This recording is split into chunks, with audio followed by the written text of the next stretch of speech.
and a familiar sense of shame, a villain or a victim. Am I either one? Searching for the answers, my healing has begun. Forgiveness, claim it, know it. Forgiveness, trust it, show it. Forgiveness, claim it, feel it, trust it, watch it grow.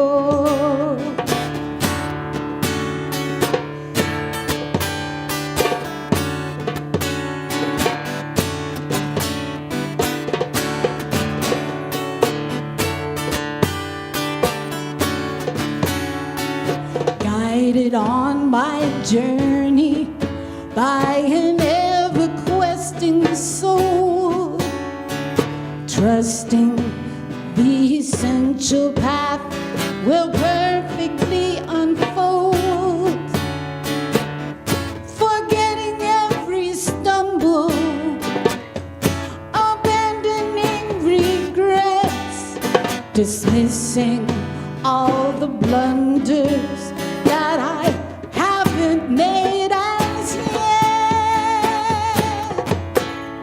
Forgiveness,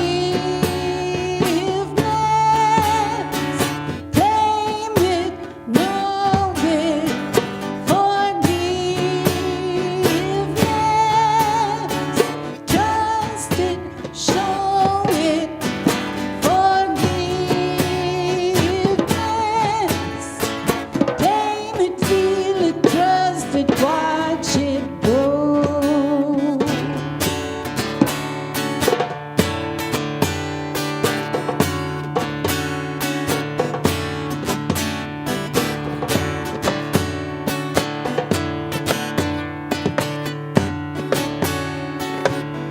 Long ago, I learned to fear that I'm not good enough.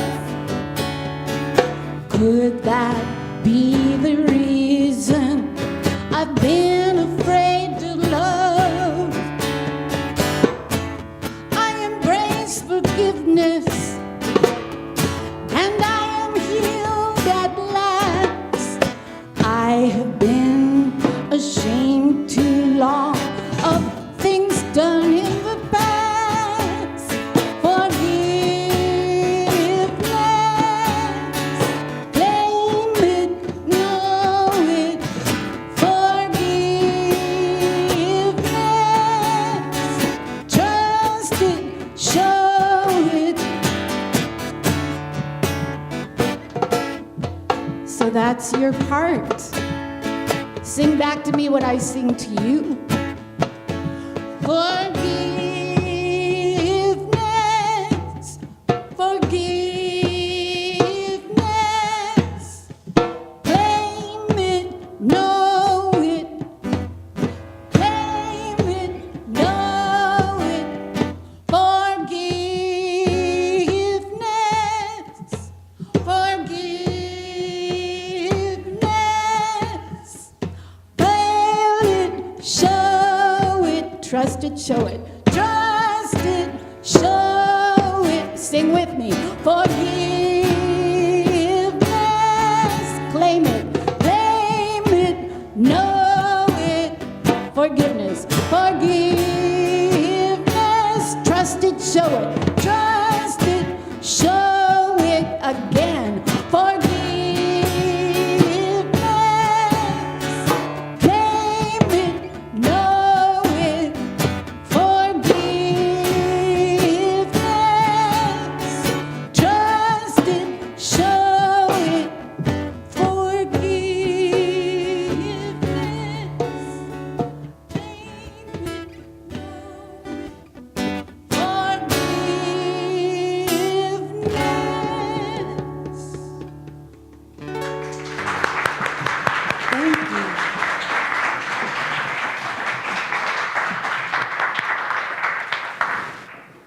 Thank you, Dana and Mar. Wonderful. Yeah. Well, good morning, everyone. Happy Sunday. It's always great to see all of you. Always nice to be present in this wonderful group and circle, and the energy and the consciousness of this wonderful, loving group. I want you to know how blessed I feel to be a part of this. And I'm grateful for this opportunity and for the journey that we traveled together. You know, I started off this series, we're in a 7-week series, and I said this is a journey that we're inviting all of us to take together. And it's a journey and a process, and it's about moving into even more powerful experience of that energy and that vibration that we talk about and we call forgiveness. Because energy, forgiveness really is an energy, isn't it? It really is. There's a certain vibration to it. And actually, Russell was sharing with me yesterday an interesting insight about Dr. Emoto. How many of you are familiar with Dr. Emoto? Are you familiar with that work? Many of you are. Dr. Emoto does this amazing work with looking at the water and the patterns that get formed in water. And he did an experiment and set several jars of, I think it was water and rice and different things. And in one end, he put words on the jars like love and acceptance and appreciation and forgiveness, and all the way down through a spectrum of words that all the way down to hate and war and all of those, and let them stay for I don't know how many days, quite a while. And after a period of time, the water that was in the jars that had those loving kind of a positive, or what I call the anabolic words, were actually still very clear and very clean, but the water that was in the ones that were saying things like hate and war and such were actually very murky and very dirty. Now, isn't that interesting? There's a actual physical experience that happens when we're in certain energies and certain consciousness, and you can see that happen. You can experience that in our own physical being. Our own physical being, well, most of us we're mostly made up of water, you know, and so that's one of the things that we talked about yesterday. Is just to think about the effects of all of these awarenesses and these energies on our own being, on our own physical being, and the power that we have to be able to move and to shift those. And this is a process of moving into and out of an experience of those energies that are not really lifting us up. I call the anabolic energies those energies and those thoughts and those feelings and those belief systems that are life-enhancing. And the catabolic ones are those that are life-depleting. And we have both of them, and there's a value and there's a purpose for each and every one of them.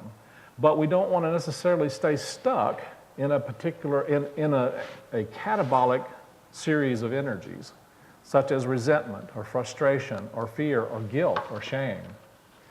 And so our series, we're working with a powerful work called Radical Self-Forgiveness by Colin Tipping. And this is a follow-up to the Radical Forgiveness series that we did last year.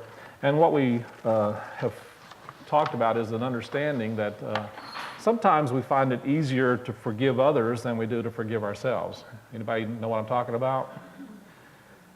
Well, in Matthew chapter 5, verse 23 and 24, it says, "If it should happen, therefore, that while you are presenting your offering upon the altar, and right there you remember that your brother has any grievance against you," notice this is the context here, "your brother has any grievance against you, leave your offering there upon the altar, and first go and make peace with your brother, and then come back and present your offering."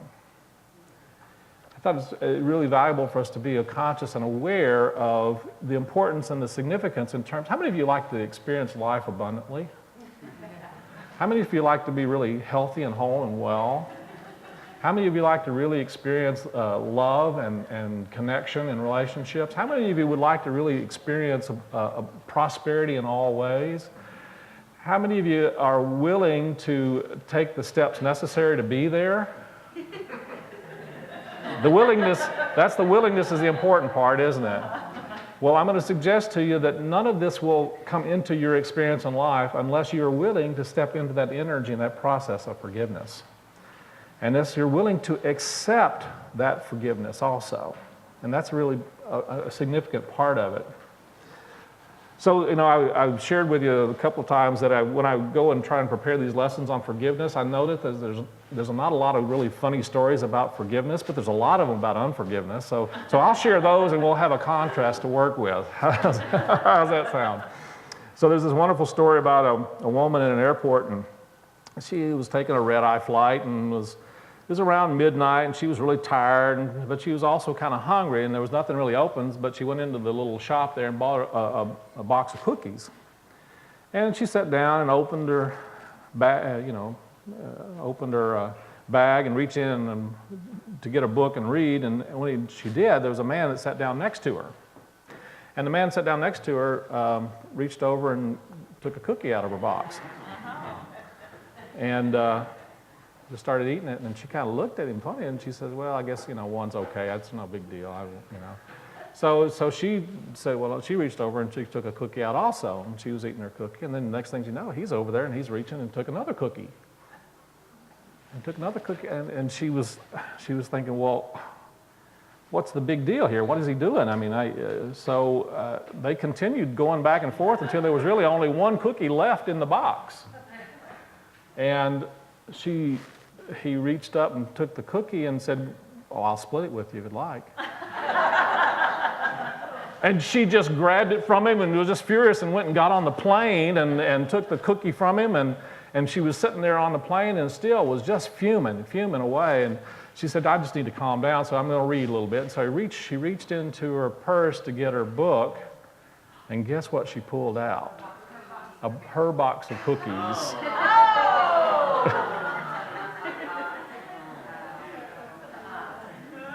I love that story. Unfortunately, I resemble this remark. Have anybody ever done that? Something like that? You know what I'm talking about. We make these assumptions about things in life, and we have all these judgments, and we have all these frustrations and resentments, and that we hold on to. And they don't really serve us, do they? And most of the time, they're not true. Most of the time, many of the things that we hold resentments about are simply stories that we're telling in our mind about what is. Wouldn't you agree? And it's so important and valuable for us to pay attention and notice that we're telling stories. Because it's in the very act of recognizing that we're telling stories, it's one of the most important, significant steps in moving into an energy of radical forgiveness. We talked about the difference between conventional forgiveness and radical forgiveness, and there's a big difference. And I came across another story Dale Carnegie tells about visiting Yellowstone Park, where he saw a grizzly bear, and it was a huge animal, was in the center of a clearing, and was feeding on some discarded camp food there. And there was no other animals for several miles. Nobody was going to mess with this huge, giant grizzly bear. It's a pretty ferocious looking beast, and he says. And after a few moments, though, a skunk walked up and walked across the meadow and sat down right next to the bear and enjoyed eating with him. And the bear didn't complain at all. And Dale Carnegie says, and I know why, because he understood the high cost of getting even.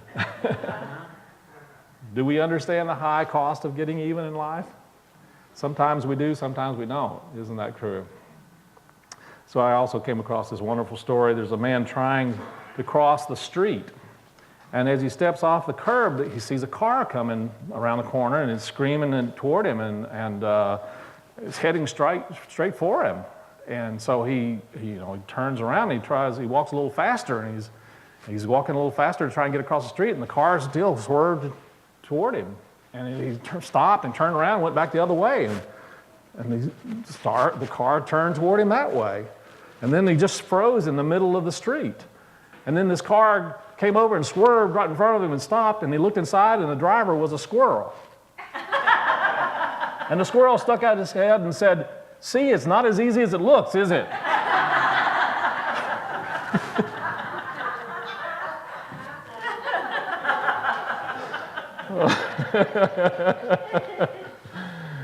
Well,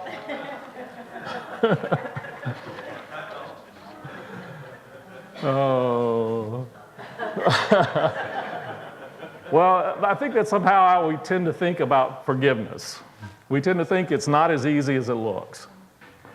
And I'm going to suggest to you that on a human level, there's some truth in that. And that's one of the things that Colin talks about, is that when we're working with forgiveness, we're generally trying to work with forgiveness from our human perspective, from our human selves. And we expect and we ask a part of ourselves that really doesn't have the awareness and the know-how and the consciousness to be able to forgive, to do the forgiving work. And that's where we get stuck. And we think that somehow that we have to use that part of ourselves that's in the process of condemning and judging and criticizing and blaming to somehow change all that and move into an energy of forgiveness. And what he's suggesting to us is that part of us doesn't know how to do that. And so it's important for us, though, to pay attention and notice that part of ourselves and know that there's a way that we actually can experience forgiveness that is not difficult. It's a process, yes.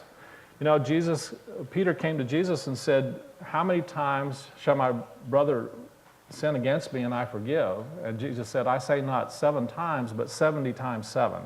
And so it's so important for us to recognize that forgiveness, and yes, self-forgiveness, is a process.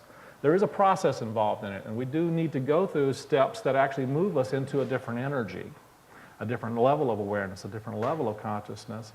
And there's a process for doing that, but it is not necessarily a difficult thing. And I'm going to suggest to you, I'm going to throw out an idea, a possibility here.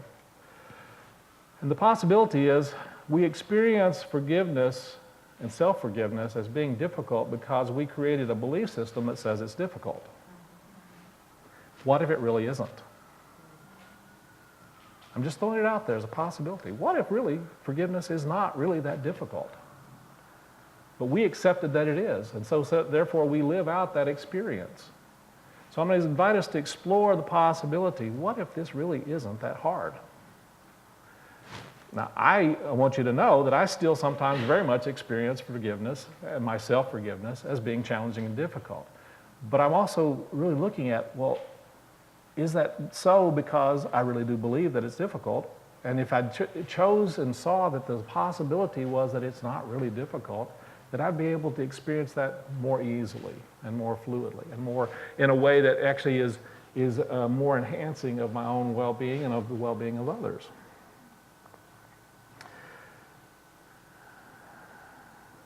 Jesus emphasized that if one's prayers have not been answered, perhaps there's a need for forgiveness. I asked you earlier if you wanted to experience prosperity. I'm going to suggest to you there's no way to experience prosperity unless we are also experiencing the energy and the consciousness and the willingness to be in that flow of forgiveness. Wouldn't you agree? Can you see that that would block us from really experiencing our good? We wouldn't be able to accept it because there's still going to be something within us that says that unless we're in that energy of love and acceptance and forgiving and letting go, we're not going to be able to receive the good, the blessings that Spirit is trying to pour into our experience. How many of you experienced that? You know what I'm talking about, don't you? We all have those places in us that we feel like undeserving. And a lot of that comes from that energy, that consciousness of not being able to let go of those things that we've held against our own being, against our own self. Catherine Ponder says that Jesus emphasized that if one's prayers have not been answered, perhaps there's a need for forgiveness, which can take many forms, both inward and outward. The longer I live, the more I find it necessary and rewarding to practice forgiveness, release, and the power of blessing instead of criticizing and judging. Those involved often feel it too and respond positively regardless. I gain a sense of peace so that I am free to move on to other matters. And that's really, to me, one of the essences of forgiveness and self-forgiveness. Charles Fillmore says that forgiveness is a process of giving up the false for the true. Forgiveness really means the giving up of something, and it's through forgiveness that true spiritual healing is accomplished. Forgiveness removes the errors of the mind, and bodily harmony results in consonance with divine law. So I want to share with you a little bit about the process of radical self-forgiveness. There are 5 basic stages that Sure. It's a little long one, but I'll give it. Forgiveness is a process of giving up the false for the true. Forgiveness really means the giving up of something. It is through forgiveness that true spiritual healing is accomplished. Forgiveness removes the errors of the mind, and bodily harmony results in consonance with divine law. Yeah. Charles Fillmore, Revealing Word. Powerful stuff. So I want to share with you the 5 steps that Colin Tipping talks about in terms of radical forgiveness and that process. Now, I'm not going to go into a lot of depth and detail on these 5 steps today, but this is going to be part of our next part of our series. We're going to go into a little more depth and detail on these 5 steps. The first step in the radical forgiveness process is telling the story. We all know we've got a story, right? There's a story going on inside of us about what we have done or not done that we're holding ourselves to blame for. Does that make sense? And we tell the story as the perpetrator. You know, you notice in forgiveness what we do, when we're forgiving another, we tell the story as the victim because we feel like we've been harmed. And there's a part of us that plays, have you noticed how we tend to go back and forth with this little scenario in our lives, the perpetrator and the victim? Anybody recognize that one? You know what I'm talking about? We do play that little, we work through that in our lives, don't we? It's one of the ways that it is a part of our unfolding process, but it's not necessarily always serving us. And so it's valuable, though, for us to pay attention and notice when they're in that energy and that role. And so part of the work is to tell the story from the perpetrator's point of view. What have we done either that we felt we should have not done? You know that word, should? We use that a lot, don't we? Especially when we're playing victim and also when we're playing perpetrator for that matter. The next step is to actually feel the feelings, to actually feel the guilt and the shame. See, what we have a tendency to do, we want to tend to skip over that part a lot. We want to just get out of those energies and those feelings. And we will, but until we really accept that we've got those, until we're actually in a place where we can acknowledge them and really be honest with them, then we're going to find that what we're doing is trying to repress them. And you know, repressing, I've told the story of how repressing our feelings is kind of like sitting on a beach ball in the water, you know. You ever tried to sit on top of a beach ball in the water? When we try to push stuff down and not feel them and not experience them, guess what happens? It pops up somewhere, doesn't it? It's going to pop up somewhere, and you're going to experience it somehow, some way. And so it keeps us off balance all the time also. So we do have to really acknowledge those energies and those feelings. The next step is collapsing the story and to recognize and look at whether it's appropriate or not. The story is really appropriate or not. The next step is actually reframing the story, seeing the story from a different awareness, seeing the story from a higher perception, from a perception more of our spiritual nature, from our perfection, and from the perfection of life. And recognizing that all of the experiences of life, including our own foibles and challenges and difficulties and errors, are in some way for a purpose. Now, you know, he says that there's always a reason for everything. I like to say that there's a purpose for everything. And I talked about this. To me, the difference is the purpose really, the reason really has to do more with an intellect trying to figure things out. I don't know that we're always going to necessarily always figure everything out. But there's a purpose that is for a higher good. There's always a purpose for it, and it is for us in some way. There's a blessing in it in some way for us.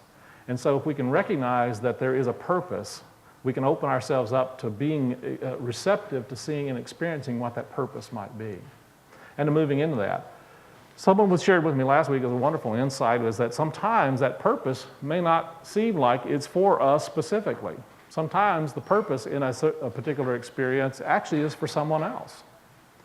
But ultimately, when we align ourselves with that purpose, we'll find that ultimately it is for us as well, because there really is We're connected. We're so one. We are so connected with each other that no good that happens for another is lost on ourselves and vice versa. And then the last part is integrating the shift, taking some physical action. So we talked about this idea that everything does happen for a purpose. Richard and Mary Alice Jaffola in The Quest said that people often say, God forgives. Or they might pray to God for forgiveness. But God cannot forgive because God has not judged. God cannot see anything which needs forgiving. The consciousness of God sees perfection, wholeness, beauty, wonder. There is one presence and one power, and it is love. And that love is not in an energy and a consciousness that holds grudges, resentments. We tend to want to put a human face and energy onto the divine. And that's not the way the divine is. The divine is absolute radiant being of love. It is absolute lovingness. It is absolute good. It is absolute beauty and joy. And so we don't have to get the divine to forgive us, because the divine is not judging us. Where do you think that judgment's coming from? It's still there. We do experience it, don't we? We feel it. Where do you think it really is coming from? Oh, the devil? Well, I don't know about that. We want to put it on something and someone, don't we? We want to put that responsibility on this other being out there that we call, that has been called over centuries, the devil. And I'm going to suggest to you that that very act is one of the things that keeps us from being able to experience real acceptance and forgiveness in our lives. This idea that we project all of this out onto something else. We usually, the devil usually wears a face, doesn't it? Usually, we see it whenever we can't see and accept it within ourselves. We usually find some way to put it out there, right? So what I'm going to suggest to you is that there's a process in which we reclaim different parts of our being, different parts of ourselves. A part of this process is recognizing and understanding the self that we are wanting forgiveness of and the self that we're wanting forgiveness from. And he gives some wonderful exercises, and I'm not going to be able to go through all of these at this time, but he gives some wonderful experiences of ways of recognizing different parts of ourselves. I want to just share with you some of the different selves that he talks about and the ways he describes them. The judging self, anybody know that one?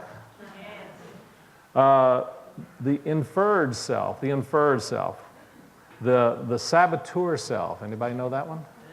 Wow. The socially modified self. What does that mean? What does that mean to you? Socially modified self is that self that shows up so that we are accepted by those around us. You know the one? Anybody ever tried to make anybody else happy at our own expense? Of course, you know what I'm talking about. So we have these different selves, and we'll get into some more awarenesses about these in this series also. But we also have an ideal self. Now, interestingly enough, the ideal self is not necessarily the I am self. The ideal self is that which we want ourselves to be. Can you recognize that? There's a self within us of what we want ourselves to be. And yet, sometimes what we want ourselves to be excludes parts of ourselves that are really also significant and important for us to experience and learn and grow. Isn't that true? He talks about our sexual self. But he's also pointing out that we have a part of ourselves that he calls the disowned self. And that's the part of ourselves that we don't accept and we don't like, and so therefore we push it down, and guess where it gets to show up? On somebody else's face. That's where we get into projection. And then there's a part of ourselves that he calls our lost self. And that's a part of ourselves that we just don't even realize is there. But the valuable thing, the important thing, the really place that we come to in terms of radical forgiveness is the I am self. In Unity, we call it the Christ self, the Christ within, the spirit of the divine within you. We each have that within us, and that's the place that we can move to and turn to and come to that will allow us to experience forgiveness on a whole nother level of being. I want to read to you, I'm coming into our closing, I want to read to you a wonderful poem I came across. And I want you to remember this in terms of thinking about whether forgiveness is something for you and that you want to practice and participate in self-forgiveness. This one's called, I have to remind myself, this is by St. Francis of Assisi. It's called God Would Kneel Down. I think God might be a little prejudiced. For once he asked me to join him on a walk through this world. And we gazed into every heart on this earth. And I noticed he lingered a bit longer before any face that was weeping. And before any eyes that were laughing. And sometimes when we paused, a soul in worship, God too would kneel down. I've come to learn God adores his creation. Do you know how loved you truly are? Do you know that there is a spirit that is in every way right now trying to pour that love into you and through you? Do you know that you have the power and the possibility and the ability to experience and to be an expression of that love? I invite you to take some time this week to reflect on that possibility, to look at the stories that you're telling yourself about unworthiness, look at the stories that you're telling yourself about not good enough, and know that those are just stories. And there's no truth in them. The truth is love, is God, is light in you. Have a blessed week.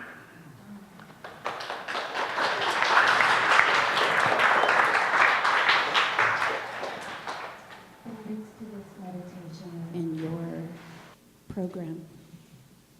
I invite you to sing along when you hear how it goes.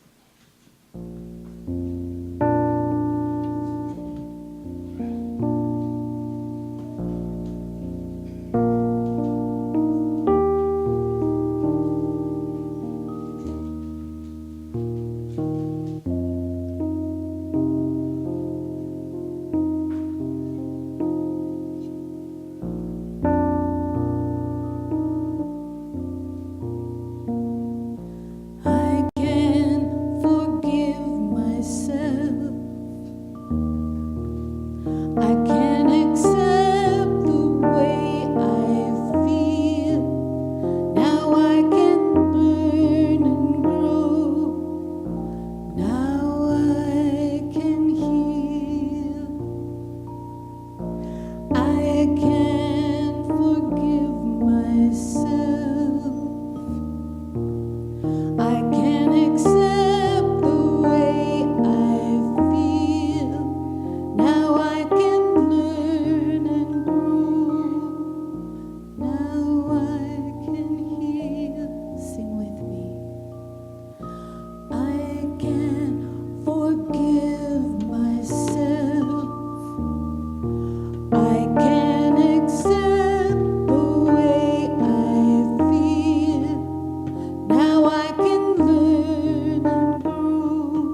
Just allow yourself to breathe in and out and be open and receptive to that still small voice of spirit. Blessing the body temple with thoughts of love and peace, we relax and let go. Breathe in and out and allow that flow.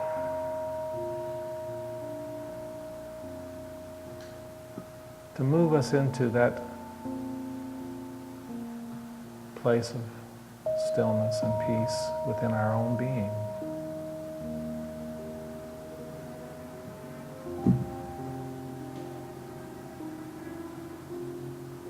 And as we move into that place of stillness and quiet, I invite you to simply be willing to listen, to feel, to hear the loving voice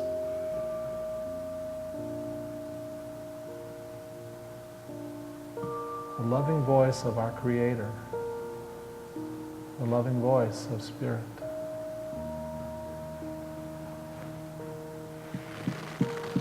The loving voice of our I Am Self.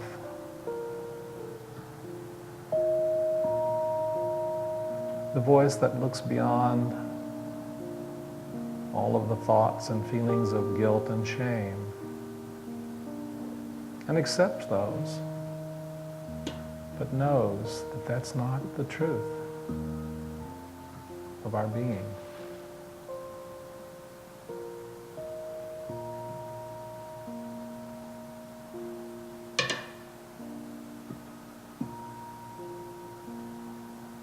I invite you now to listen to that still small voice that is continually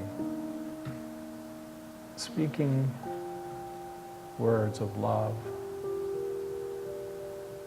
of peace, of acceptance.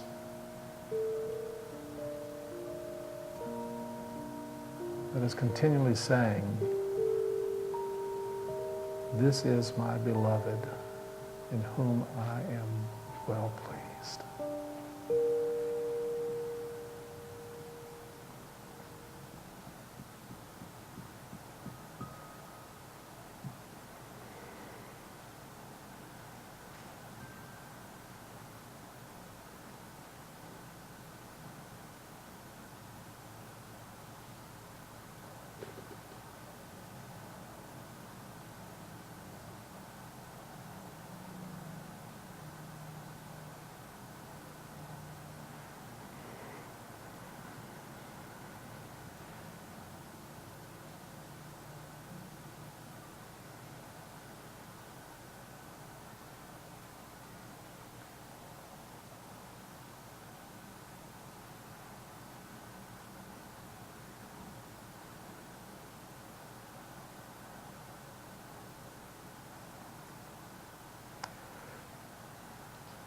As you open your heart and mind to receive this experience of love and blessing, take a nice deep breath and breathe it in.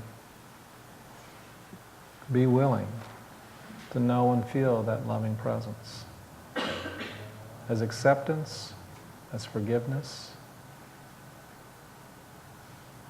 as the presence of divine love. And give thanks that that voice, that presence is always, always loving us. Take another nice deep breath. Breathe into the heart space. Take one more nice deep breath and gently let your eyes come open. And be present here and now. And so it is.